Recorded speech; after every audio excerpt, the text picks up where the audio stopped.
From Prison to Peer Work, brought to you in partnership with the Pursue It If You Want It nonprofit organization.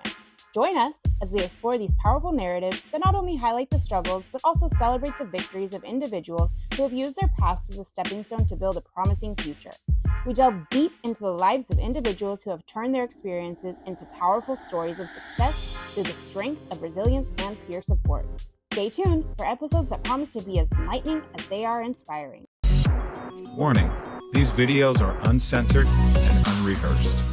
Welcome to another episode of From Prison to Peer Work. I'm sitting here with Brian and Dara of, say your company's name? DaraBrian LLC. DaraBrian LLC. Might need you to lean a little forward. You're kind of soft-spoken. All right. But yeah, we're going to get right into it. You have an amazing story, and you brought your support with you, which is Absolutely. always a welcome. It's good to hear. So we're going to get right into it like we normally do. Can you share some of your earliest memories of your mother before she passed away? Actually, of my mother, I don't have any memories that I know of. I have one that I'm not sure if it was a dream that I've remembered all my life or an actual memory. My sister and I were babies. She died when I was 3 years old, right after I turned 3. My sister's a year older. And we were sitting there in high chairs, and my sister broke up some cookies with her milk, and my mom spanked her butt and put her in the crib. And that's the only memory I actually have of my mom. Not, like I said, I'm not sure if it was a memory or a dream. So you were raised by your father? Kind of, yeah. After she died of a drug overdose. Not quite sure if it was intentional or not. I'm pretty sure it was, but nobody knows but her for sure. Yeah, for sure. And after she passed, my dad, he came back from Vietnam, strung out on all kinds of drugs and alcohol, and he was not ready to be a single dad of 2 babies, so he shuffled us off to other family members.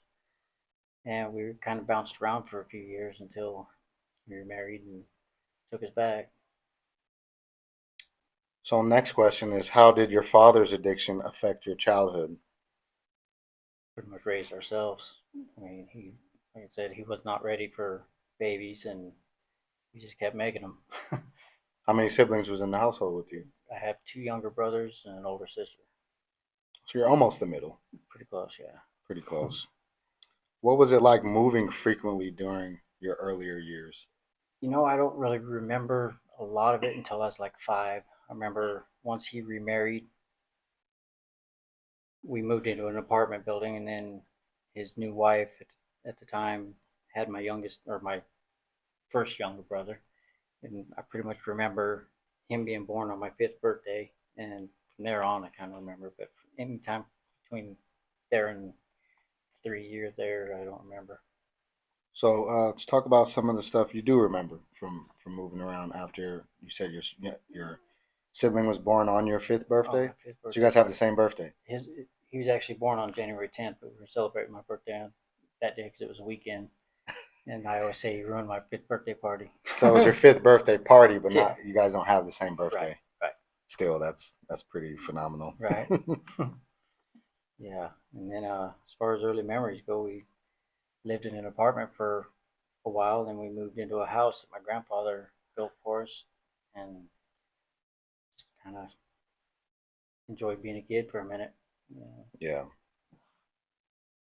So how did your stepmother's abuse impact you emotionally and psychologically? Good question. I don't like her to this day, so I guess she had quite the impact on me. She was very abusive, and it made me not trust adults, authority figures.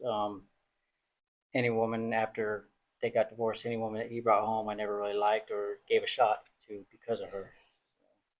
I'm not gonna say I dislike women or distrust women, because women make the world go round, But in your experience, at least a woman that's, ideally supposed to be nurturing and your protection Right. was the opposite of that for you. Correct. It was And not a so- safe space. Yeah, definitely. And so was she more Verbally abusive, or was it physical.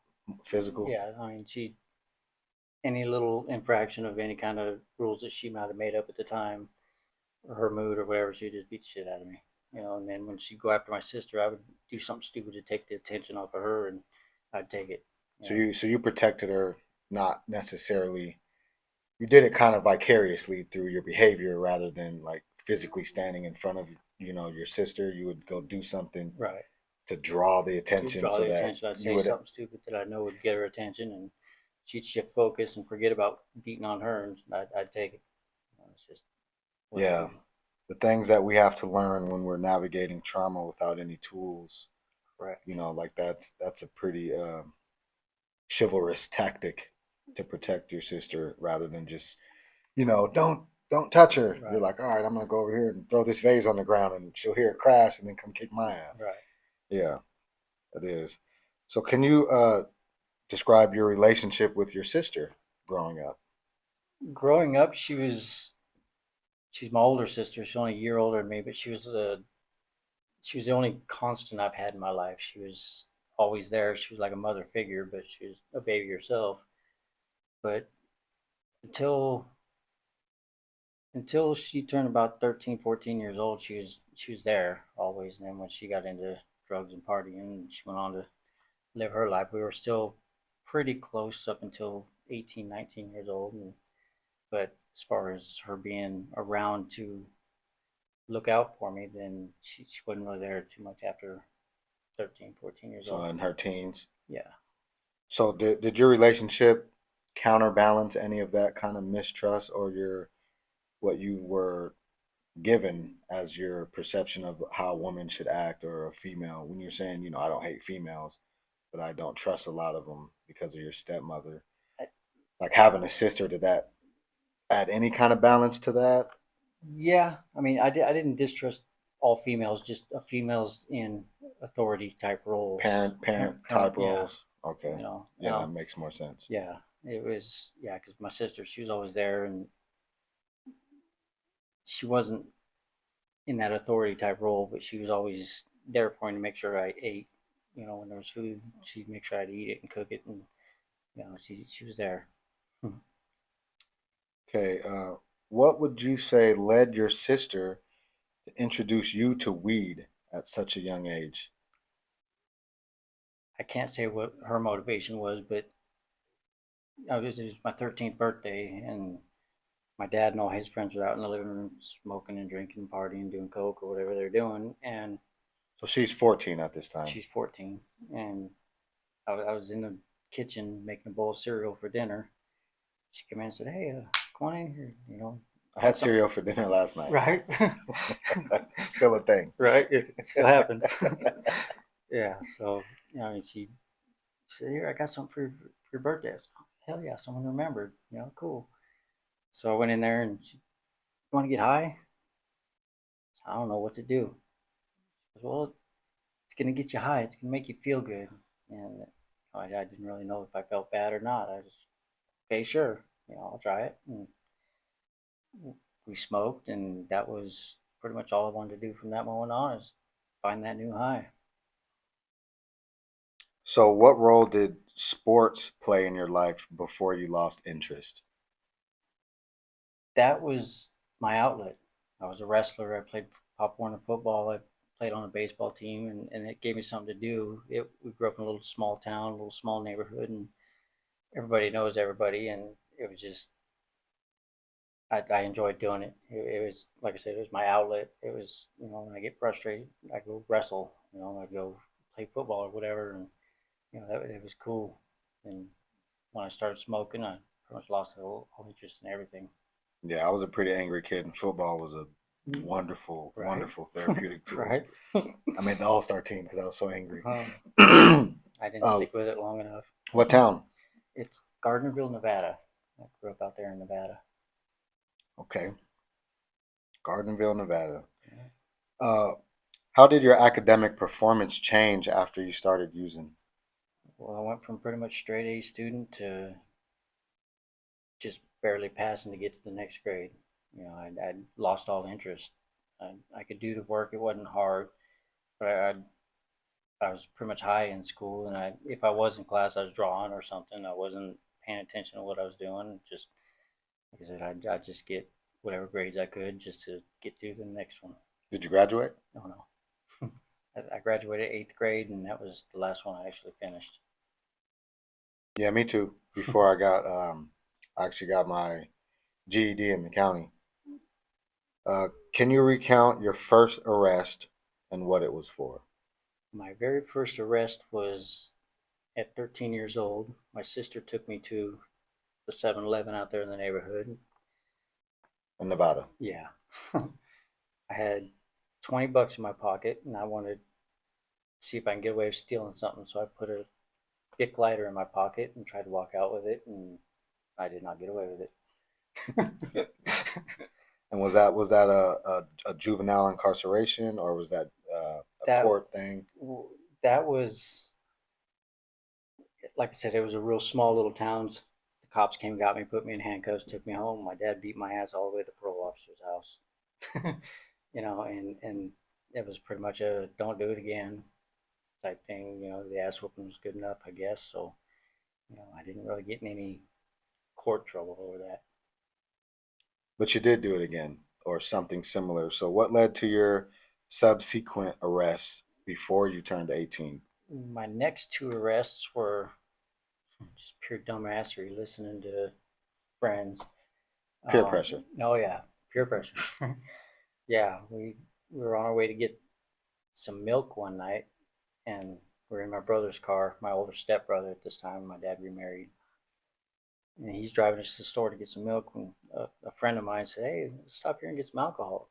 All right, cool. So we pulled over there, and he went in the house. He used to live at this kid's house. I mean, like I said, it's a small neighborhood. So he went in there, came out, gallon bottle of alcohol, and we went, got milk, went back to the house and partied. When that was gone, hey, can we get some more alcohol? Sure. So we all load up in the car and go back to this kid's house, and me and we're gonna call him Buddy for lack of better terms. Yep, that's fine. Me and him went. You and Buddy. Me and Buddy went into this kid's garage and loaded up a bunch of alcohol because we're drunk and high by now, and let's do it all. So we come running out, or come walking out, and the porch light come on, and he tell me run. What do you mean run? I thought this was cool. He said, no, run. Shit. Okay, so we ran, got back in the car, and dumbasses went straight back to my house, and this dude and the cops followed us home. And Beats committing crime in a small town, huh? Right. Ain't getting away with much. Oh no. He knew us. I mean, it's small. And So, how did you feel when you were placed on probation at 18 for selling drugs? At 18 for selling drugs, I felt lucky. I felt like I got over. I didn't go to jail. I went to jail for a couple hours. I got bailed out, paid for a good lawyer because I worked, and I felt like I got over. Because at that point, were you selling for a while? I'd been selling for about 2 years. I mean, So like 16 or 16, so, you 18. started. Yeah, I can make some money off this. Yeah, and all I really did is got high for free. I didn't make any damn money. I wasn't a very good drug dealer.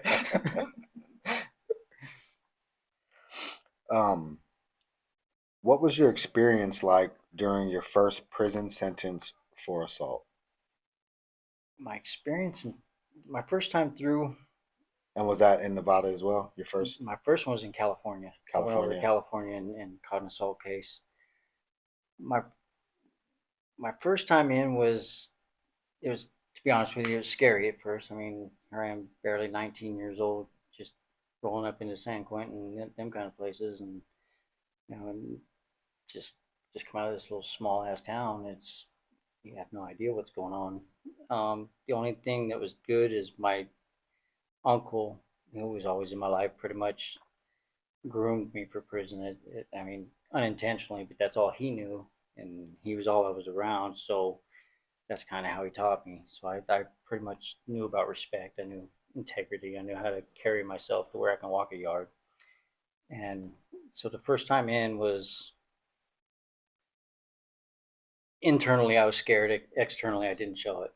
I was doing just doing me. I hit the weight pile, of course. Got a couple tattoos, and got a couple whiskers on my chin. Now, I'm a tough guy now, and wasn't shit. I thought I was. Did you experience recruitment? Not that time. That time, I wasn't on the yard long, not in one place long enough. I went over to Quentin for 4 months, then went over to Solano, and then from there, I'm too hard for this yard and kept getting in stupid ass trouble and Like with the guards, just running your mouth, that type of thing, write-ups. and all that. And then I ended up assaulting another inmate and getting sent to Pelican Bay for 18 months, a shoe term. And when I got out of that, I did that and I went out to the yard there at Pelican Bay, and 10 months later I was going home. So I paroled out of Pelican Bay. So So basically, like from the shoe, you did like a little bit more time on the yard and then got out, paroled out. So you really didn't have much time to get recruited and sucked into the politics of the thing. You were kind of just navigating it on your own. A lone warrior there, huh? I guess. So what was going through your mind when you were reincarcerated for murder at 24? Oh shit. This is for real. I got arrested in my arraignment. I'm sitting there. Yeah, I'm sitting there in the courtroom, and my lawyer's arguing with the judge, and it's all confusing. I don't know what the hell is being said about me, And then my lawyer, he tells the judge, "Your Honor," he says, "I feel we have the right to all the discovery in this case. You're looking to kill my client." I looked at him. I said, "Hey, what did you just say?" So were they arguing over the death penalty? Well, in the arraignment? Well, no, he was arguing for the discovery, all the paperwork, and he says, "You guys are looking to kill my client, so, Yeah, give me everything." Right. And so I looked at him and said, "Excuse me, what did you just say?" And he says, "Oh yeah, by the way, they're asking for the death penalty. They're going to kill you." I'm just looking at him going, what the fuck? So that right there was just a shock. And then as we went through the proceedings and they dropped the capital enhancement, okay, well, now you're only looking at about 4 or 5 life sentences. So, we got this. So what's capital enhancement? This is Cali or Nevada? This is Nevada now. So Nevada, there's something called a capital enhancement. A capital murder, which makes it a death penalty case. Okay. I thought so, but for the viewers, okay, yeah, we're going to say things they might not understand. Okay. Prison politics and lingo and court, legalese as they call it, right? So we might have to explain some things. Okay. And so you're sitting in there, they're arguing over, and then what happens next? I went back to my cell and just was in a daze for days. Just what the hell's going on? I didn't think anything. I didn't think my participation in the crime warranted the death penalty. And here I am, just a dumbass kid, going, scared. At this point now, I'm scared. Yeah, for sure. A couple of days later, my kid was born. So I'm in here facing all this stuff, and now I got a child born, and that I'll never see on the streets. So. Yeah. So, how did your brother-in-law's actions during the drug deal affect your life? His actions during the drug deal, I'm still on parole. I went and did 20 years in prison on a murder. That I was there. I take full responsibility for all my actions of that night, but I didn't pull the trigger. He killed the dude, and his actions, that dude didn't need to die that night.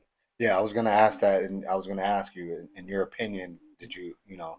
Obviously nobody's opinion should be deciding somebody's That's life God's or not. job. Exactly. But I was thinking in terms of like, were they tussling? Was, you know what I mean? There was a tussle. We were just it going to rob him. could have been done without killing him, though. Right. We were just going to rob him, and then when he tried to pull a gun out of his pocket, and rather than just take the gun and do what we got to do, then dude shot him. And yeah, So his actions that night turned into he's still in prison. My sister did 13 and a half years. I did 20 years.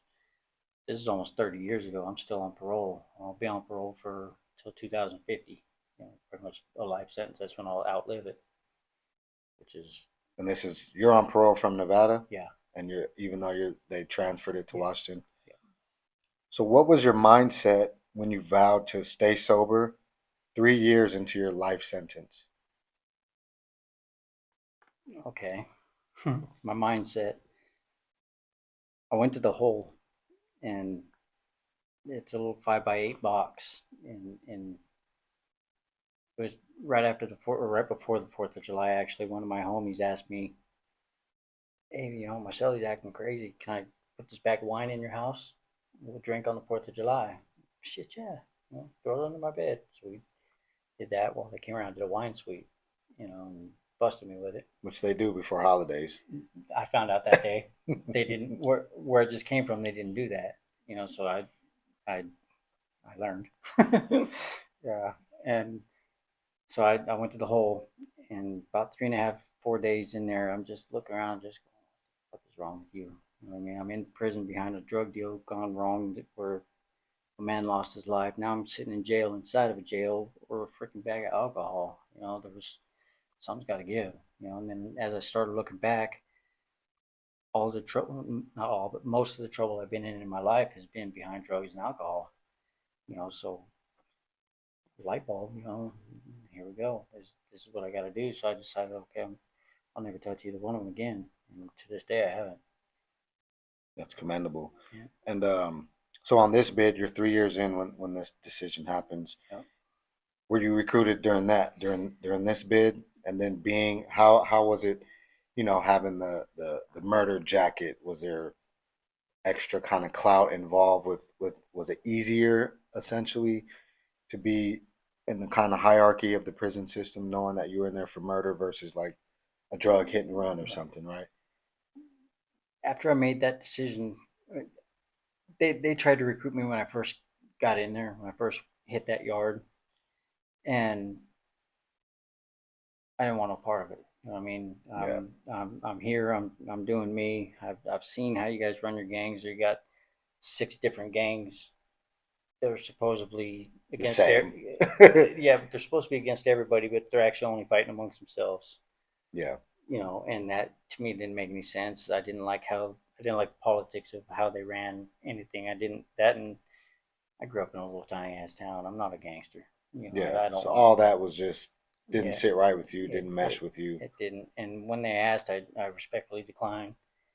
And they didn't pursue it hard. I mean, they'd come at and ask, hey, you want to ride with us? No, I'm good. And then another one come, yeah, you want to? No, I'm good.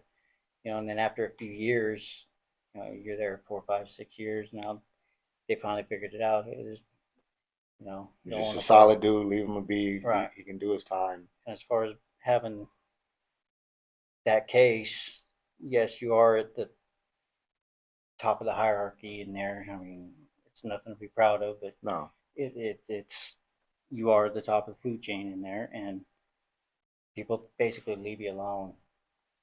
Especially after you've been there for a while, and they realize that you're not with the bullshit. You're just there. Doing your time. All right, these questions are always like super random and they go all over the place. Mm-hmm. How did you cope with the loss of your 9-year-old daughter while in prison? Oof. Still coping with that loss. I couldn't imagine. Right. At that time, I was living with one of my homies and at that time, I was only 1 year into my sobriety. So this is like year 4 of your prison sentence. Correct. Then, right? Yeah. I was 1 year into being clean, and I was living with the dude that was hitting every weekend, and so he came home one day and says, "What's wrong?" And I told him, I said, "Man, goddamn, bro, just pull out a pocketful of dope here and set it on the bed, and here you go, man. That's all you can." I'm good. Just let me out of the house for a little while. Yeah. So again, for the viewers, living with this dude, this was his cellmate. Yeah. hidden for a while as somebody who was bringing in drugs, right? Somebody Yeah. who was Yeah. doing that, and so you're living with somebody that you had easily Easy access. accessible to relapsing whenever you wanted. Any day. Yeah. And so your daughter passes, you find out, Yeah. and you got the plug in your cell. Yes. Okay. And I just told him no, put And you that still back. said no. Absolutely. Wow. Absolutely. I told him put that back in your pocket and just leave me alone for a couple of hours. Let me have the cell. And he left, and I sat there and got my cry. And wiped up my tears, and let's go about our business now. Yeah. So what strategies would you say you use to stay sober despite the temptation to use drugs again, and in light of that, very heavy, piece of news that you received? Biggest strategy I've used is I just don't freaking want it no more. I don't want to die in prison for one. I don't want to be high anymore. I don't want to, I just don't want it. You got to want it worse than anybody wants it for you. And that was it. I just didn't want to do it anymore. Didn't want any part of that lifestyle. Yeah. How did participating in self-help groups and therapy programs shape your path to recovery? I learned quite a bit about myself. I learned that even though I didn't really have a bunch of love in my life, that I deserved it. And I have a lot of love in me to give. I've been around a lot of hate and negativity my whole life, but I still have a lot of love in me to give. And learning about myself,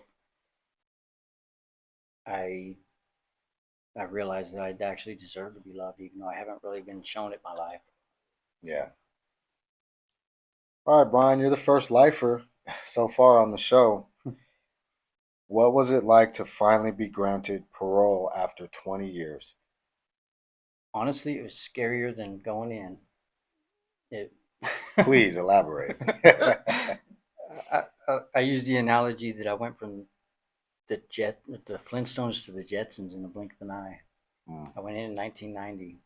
They didn't have cell phones. They had big car phones with antennas, and they didn't have any of that. They didn't have all this, and I I had no idea. And by the time I got out of prison, I had to be out here on the streets 2 years before I had half my life out here on the streets. I spent over half my life in there. Hmm. And so I didn't know how to be an adult. I didn't know how to pay a bill. I didn't know how to write a check. I barely knew how to drive a car. I mean, these are all things I've had to learn in the last 10 years.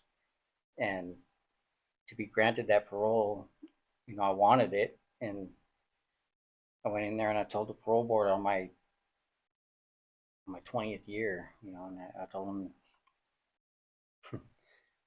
them I've been here for 20 years, 2 decades. I feel that I can still get out and function out there. But if you keep me here much longer, I won't. I won't be able to function. I won't want out. I won't give a shit about being out. And I just don't think I'll be able to function if you keep me here much longer. I meant that, because that was all I knew. When they told me, first thing that went through my mind when they granted me a parole after 20 years was, holy shit, I got to buy toilet paper now. How many times did you get told no, or was that your first? Did you get let out on your first parole hearing, or how No, many no's was it before that 20-year release? I went after 10 years of being in. I went in. They denied me for 5. Then went back. They denied me for 3. Then went back. They denied me for 2. And then let me out. So 3. That was So on your third one or on your fourth one? 5, 3, 2 on my 4th one. So 3 no's and a yes. Yeah. That's some damn resilience. You kept going back, didn't give up. Yeah. So Kept taking classes and programs and positive attitude. okay, how did your family support you during your reentry into society? My family has been great. They've never given up on me. Um, I've never burnt the bridges. I've never been a bag of shit or stole from them or lied to them or anything else. They've always known everything, and they took a big chance on me, but that's because they had no doubt. And they gave me a place to live.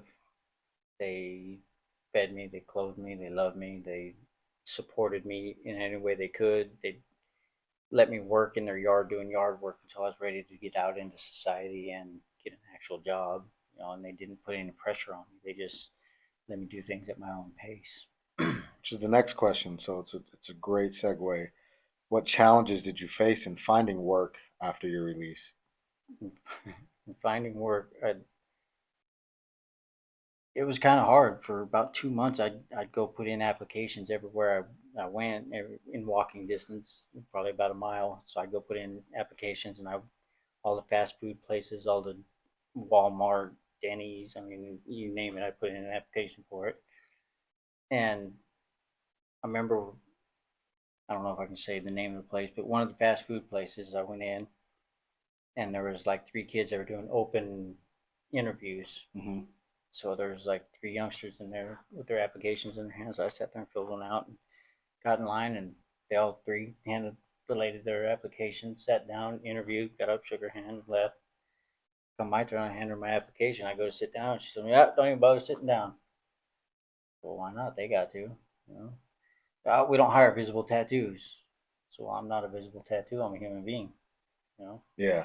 Well, we're not going to hire you, so don't even bother sitting down. So, shit, all right. Have a good day. Different times, huh? Right? Everybody got tattoos now. That was only 9 years ago. Yeah, So but like, it's what the hell? different time, right? So,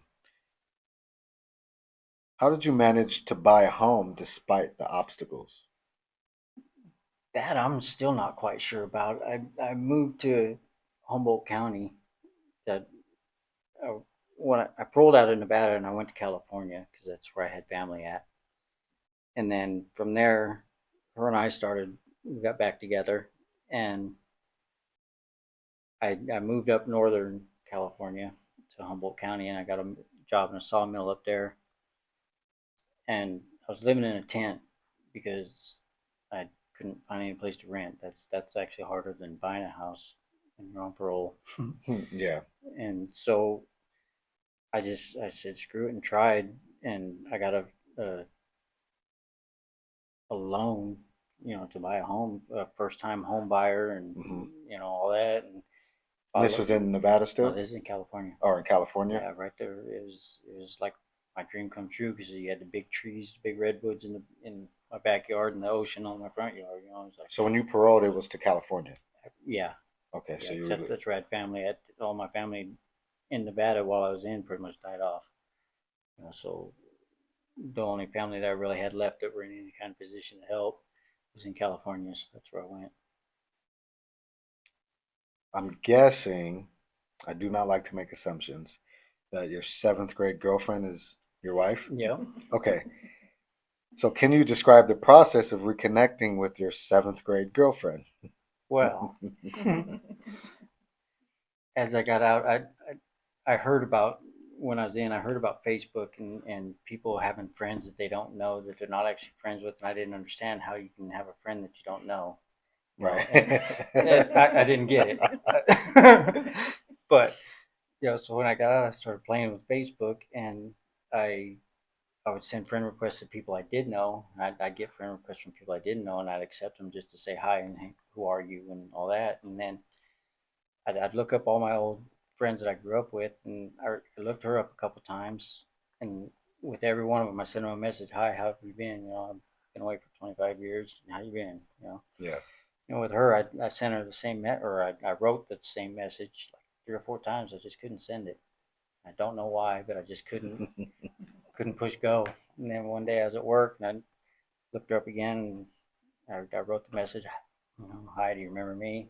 And I just screw it, push go. Send. Yeah. She didn't answer for like 3 days. I was like, oh man. But then when she did respond, it just melted my heart. It was just like, all right.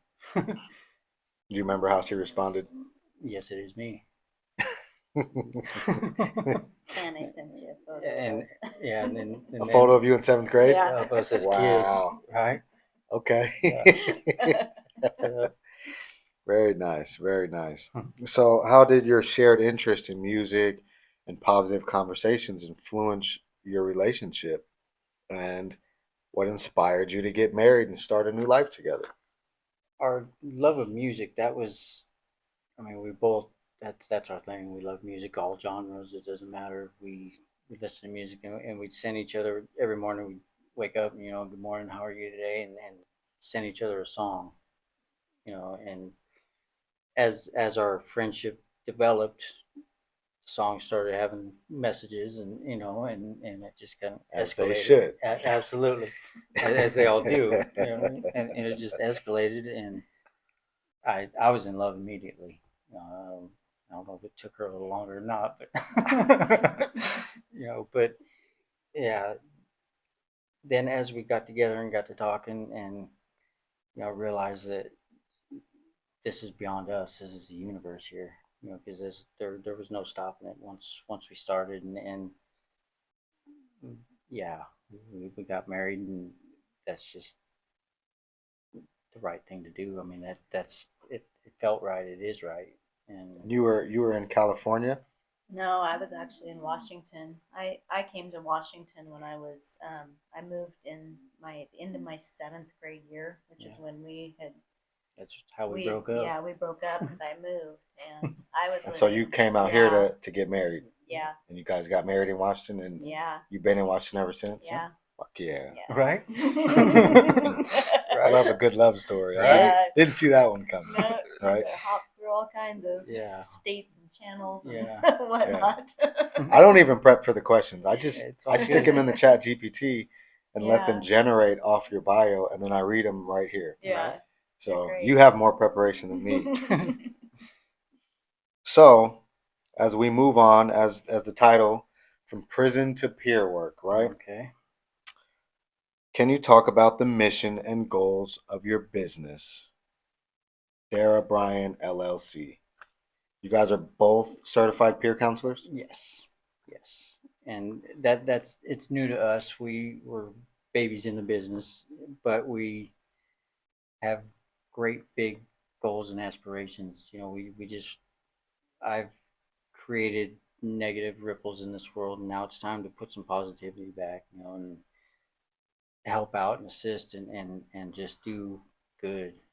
And the goals of our businesses, she's created a program. Well, we've created a program, mostly her, but it's called the Ripple, and it's a peer based. It's more for the youngsters, because we don't want to see any youngsters go through this life. What I mean? Go through the life of prison and drugs and bullshit. You know what I mean? We want to make a difference in their lives, and if we can, I don't want to say if we can make them do anything, because you can't make anybody do anything. But if we can, Yeah, but if you can offer tools, if we can help them make better decisions with their lives, and see, because I've lived a shit life, and now I live a beautiful life. So I'd like to see them not have to go through the shit life to get to the beautiful. And there's ways to do that. Definitely, definitely. So how did writing a book with your spouse impact your journey of helping others? That was And what's the name of the book? Life Doesn't Have to Be a Sentence. Choose Your Hard. Nice. Is that on Amazon, or is that Yes. somewhere? Yes. So say it again. Life does not have to be a sentence. Choose your hard. Okay. Yeah, and that was a kind of a COVID thing, because we've been wanting to get into like the juvenile halls and the schools, and talk to the kids, and we tried one of these juvenile halls out here in Washington, and they pretty much said, no, COVID, you're not getting in anywhere.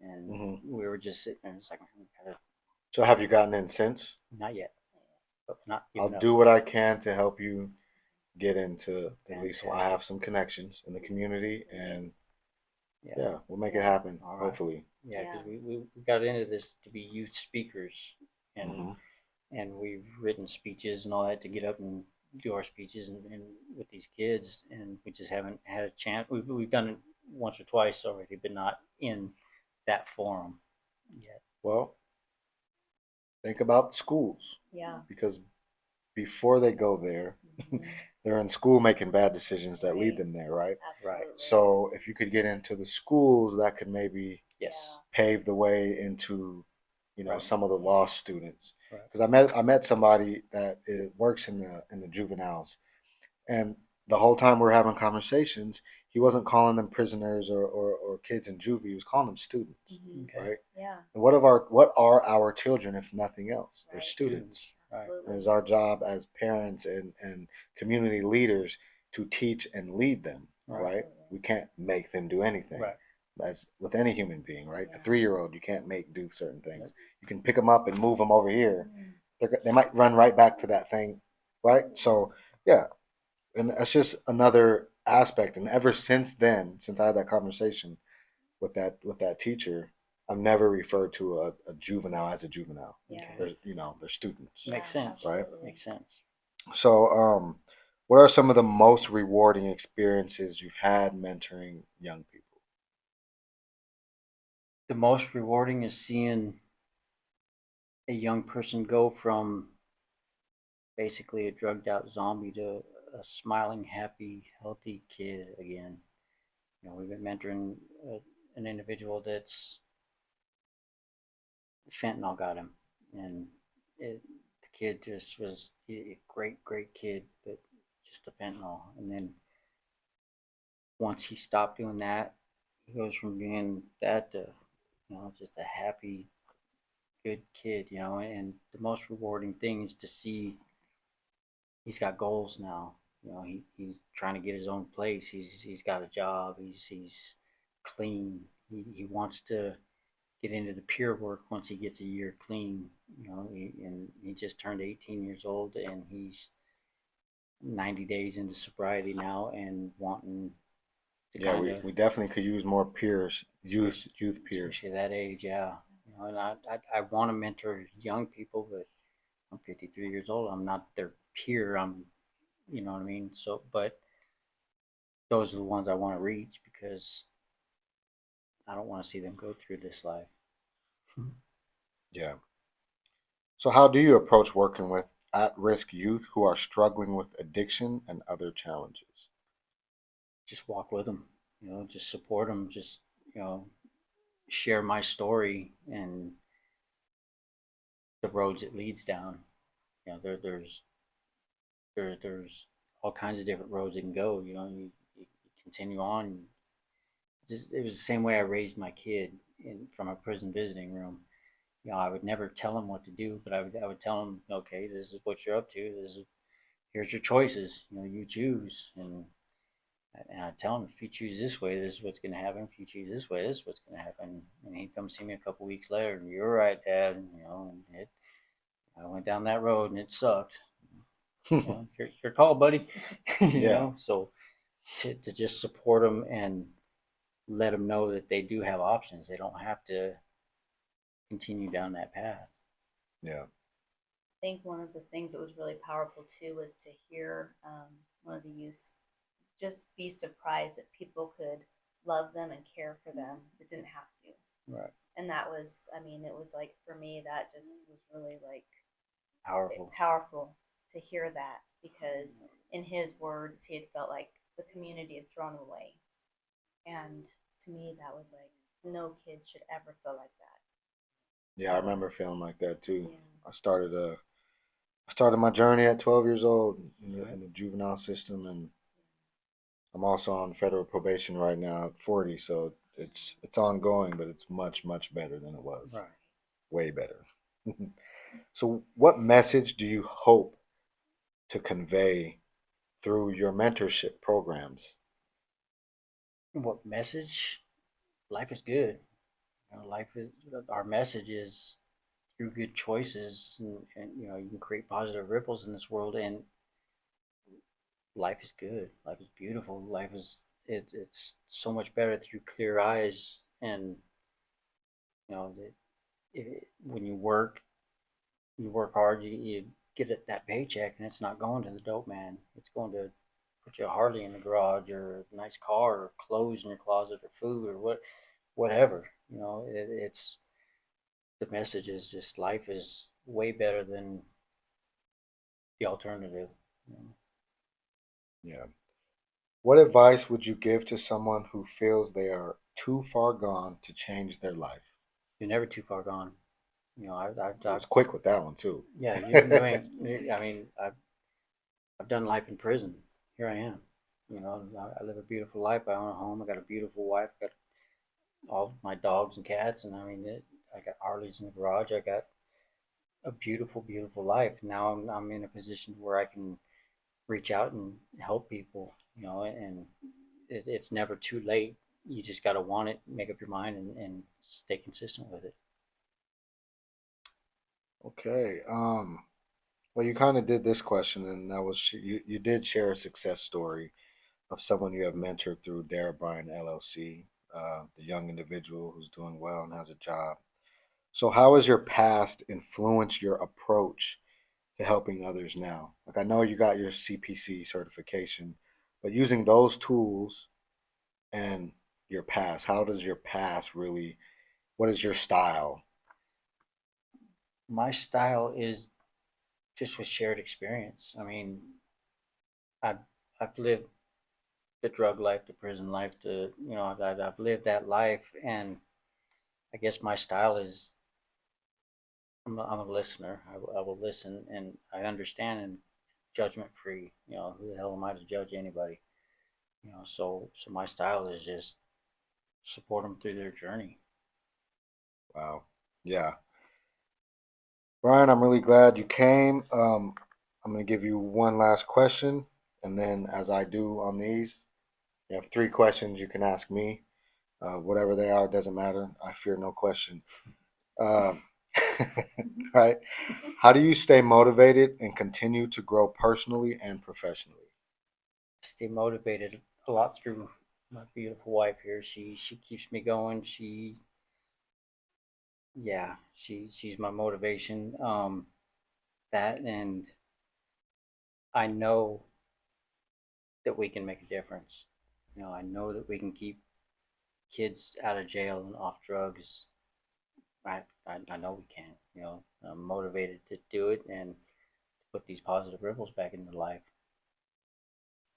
Nice. And I'm just curious, and this is just a personal question that I just thought of. Why LLC versus nonprofit? That's her. Well, we have to have a board, from what I understand. Yeah, with a nonprofit, Yeah. the board in Washington State is three: a Yeah. president, a treasurer, and a secretary. Yeah, so we need a third person. And then when I was researching it, so we've got to find someone we can trust with our organization. So we started out with the LLC, but I'm still working with a small business to kind of design. So we will go down that route because ultimately our biggest goal in this lifetime, if we're going to dream as big as we can, is that we want a community center. We want a community center where everyone is welcome, and part of it is also by design, where people come in and they give part of themselves, but we give something back. And maybe it's by community gardens, maybe it's by teaching them how to have skills with running a business. There's things that I really want to be able to put into this world, and that's my if I've got the magic wand, that's where we're going with it. Yeah. So we'll get there eventually, but we've got to find the people in our circle and network that have the same vision that we do. Well, let's stay connected. Okay. Right. Absolutely. I know a lot of good people like that. Beautiful. All right. 3 questions. What's the hardest part about this business, the CPC business, the peer counseling, and the working with people? The hardest part about stepping into CPC for me is there's this little area, right, where the prerequisite is lived experience. But then too much lived experience, and a lot of the HRs with the agencies will deny you. So like in my personal experience, I got out, I did multiple interviews where I got to like the second interview, and these people were like, we want you, like you have the stuff, your passion, you're that, I got the certifications, whatever. But then their HR is like, well, he just got sentenced in 21. So because he hasn't been out long enough, his lived experience is too recently lived, which to me makes like no sense, because when you have someone with that kind of lived experience, they're reaching a niche that isn't being reached because nobody's getting hired Right. that close to their lived experience. And also, when you have someone that's getting out that is that passionate and that fire is lit under them, that's when you're going to get the best peer work. Yep. Is Yeah. lighting that fire and fanning it and putting that letting that person loose in the community to do as much good as they can do. Right. And it's also going to give them more to lose as it grows. That's my personal experience. The more opportunities I got, the more I had to lose, the more solidified my never going back became. Yeah. Because I have all this now, and I did my Facebook as a public figure, so it's like I made a comment before where the difference between a rumor and a scandal is how public you are. Okay. Right? Nobody cares what you're doing if you're not a public figure, but Right. if you do the same thing a normal person would do, Yeah. then it's a scandal. Like, Sure. oh, this big community leader. Yeah. There's all these labels that go to it, right? So it's more than yourself that you're accountable for when you do something stupid, right? So I purposefully made myself accountable to my community right when I got out. Nice. But even then, it was hard to get a job in the field because of that one barrier. Yeah. Okay. My case was 2016, but 3 years on bail, 2 years not getting sentenced because of COVID, I got sentenced in 21, Right. right? And so in 22, when I'm at the federal halfway house looking for work, that's all they're looking at is, oh no, you just got sentenced last year. Like, how could you possibly be ready to do this work? Well, because I've been doing it for 4 years inside of prison and, Right. thinking about it and Right. manifesting it. And this is my passion. So, the people that did open the door finally to me is the reason why I'm here. Right. Pure Olympia, we're the building we're in, to that allow me to use this space even on my days off and not working particularly in this building. Yeah. It's the definition of peer and community and nonprofit. And like I said, I know a lot of good people. Yeah. And Fantastic. that's the beauty of it is finding the doors that the doors that open for you are your doors, and that's been, I think, for me the hardest and biggest challenge is when doors are slammed and you feel like, man, this isn't right, but at the same time when it's your door, there's nobody gonna stop you from walking through it. And I totally believe that. So Yeah. Okay, next question. What would you do if you hit a big ass lottery? Honestly, if I hit a really big lottery, I'd make sure I was debt free. I'm a father of 7 kids, so I'd probably put like 50,000 or so each in like a CD or something for each of my kids, and then I'd probably invest heavily into the nonprofit that I started. Create some jobs, some peer stuff, write some curriculums with it, make sure my website was just pristine and apps. That's buy a house. Right. What I mean? Like keeping it real. Right. It's the first time someone asked me that one. Right. But I have been thinking about it a lot. Right. I see that shit on Facebook all the time. You got to plan to win it. Gotta manifest it. Third question. Third question. Okay, if you had a superpower, what would it be? Woo! Now we in Marvel and if I had a superpower, huh? That's a tough one. I think I might have to go with Xavier's from X-Men, right? Yeah, I'd have to control some minds. I like that one. I'd Get 'em on have the to right change path. some no's into yeses. I'd Right, have to get some laws exactly. changed with like, nope, Yeah, Yeah. On the right path. absolutely. right? Yeah. But you'd have to have a lot of integrity to have a power like that. Oh, yeah. That's true. Oh, yeah. And there's a lot of lines that Yeah, could be morally crossed if you could control people's minds. true. But yeah, it's been an honor. It's been a really good interview. Lovely to finally meet you two in person. Thank as you. well. We sure Yeah. appreciate you doing this. Yeah, absolutely. So